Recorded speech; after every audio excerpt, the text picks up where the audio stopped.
next আমাৰ আছে profit and loss appropriation account profit and loss appropriation account কোনে prepare কৰে পাৰ্টনাৰশ্বিপ ফাৰ্মে প্ৰিপেয়াৰ কৰে ঠিক আছে ইয়াৰে পাৰপাছ কি হয় ডিষ্ট্ৰিবিউশ্যন অফ প্ৰফিট যিমান আমাৰখিনি আমাৰ নেট প্ৰফিট ওলাব বা নেট লছো যদি ওলায় সেইখিনি আমি কি কৰিম ডিষ্ট্ৰিবিউট কৰিম in profit and loss appropriation account ইয়াৰে ডেবিট ছাইডত আমাৰ কি ৰেকৰ্ড কৰা হয়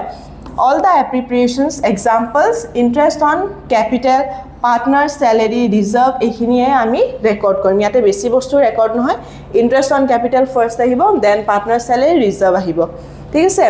ক্ৰেডিট সাইডত ইয়াতে কি ৰেকৰ্ড কৰিম first net profit from PL account ইয়াৰে আগত যোনটো আমি PL একাউণ্ট কৰিম